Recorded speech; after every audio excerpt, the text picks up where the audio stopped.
தோசை ஏன் சாப்பிடல? இழுத்து போட்டு வச்சாச்சு. உன்னோட தோழிகளும் யாரும் வரல இன்னைக்கு. ஏன் அதிகம் இப்ப வரமாட்டேங்கிறீங்க?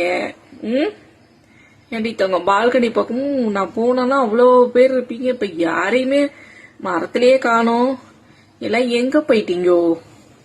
வேற இடம் மாத்தி போயிட்டீங்களோ? சரி இந்தா சாம்பார் சாதம் சாப்பிடு. தோசையை சாப்பிடல.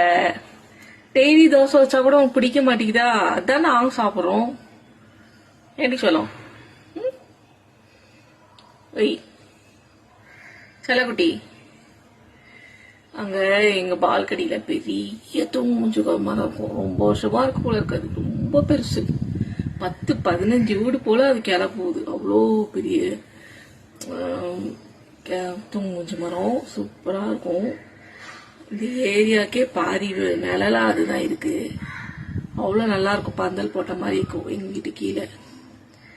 அங்கதான் இதுங்க சத்தம் கேக்குங்க. நான் அங்க போயிட்டு நின்னாலே வந்துரும். 10-15 உட்காந்துரும். எங்க வீட்டை ஒட்டி அந்தாண்ட இன்னொரு பால்கனிட்ட கொய்யாக்கா மரம் இருக்கு. ஆனா இப்போ வரது இல்ல. என்னன்னு தெரியல. கிச்சன் பக்கம் இவங்க ரெகுலரா வருதுங்க. நிறைய காக்கா வரும் முன்னெல்லாம் கிச்சன் பக்கம். இப்ப யாரும் வரதில்லை. தோசை பிடிக்கல போல இருக்கு. இந்த வரைக்கும் தூக்கிங்க பாருங்க. அங்கெல்லாம் வச்சிருக்கு. தூக்கி இங்கெல்லாம் போட்டுட்டு தோசையை போட்டுட்டு இப்ப சாம்பார் சாதம் வச்சோடனே இப்படி உள்ள போயிருப்பாங்க. வேகமா சாப்பிட்டாவது. எப்பா பருப்பெல்லாம் நிறைய போட்டு போனோடனே பிடிக்குதா? இப்படி தங்கம். சரி சாப்பிடு. அவ்வளோ உட்காந்துக்குங்க காக்காங்க அந்த மரத்துல.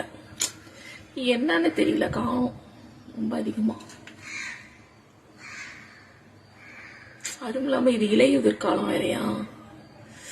அந்த மரத்துல இலையெல்லாம் கொட்டுது. அதனாலயா இல்லை என்னன்னு ஒண்ணும் புரியல. ஆனா அடம்பா இருக்கும் மனம். நல்லா குழு குழுன்னு இருக்கும். தங்கக்குட்டி என்ன யோசனை? ரொம்ப நேரமா உட்காந்துருக்குங்க. கிட்டத்தட்ட 1/2 மணி நேரமா உட்காந்துருக்குது. நான் அந்த தோசையை ஏன் நீ சாப்பிடல? ஸ்நாக்ஸ் வச்சேன். ஸ்நாக்ஸும் காலி பண்ணி. ஸ்நாக்ஸ் தான் உள்ள போகுது. ஏன் சாப்பிடலன்னு கேள்வி கேட்டுட்டு இருக்கேன். நீ சாப்பிட்டாதான் உன் சாப்பாடு போடும்.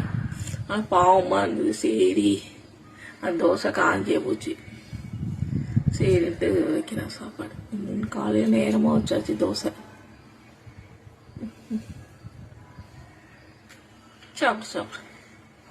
அது ஏன் காஞ்ச தோசையை குத்துற? அதான் வச்சிருக்கேன் சாம்பார் சாதம் சாப்பிடு.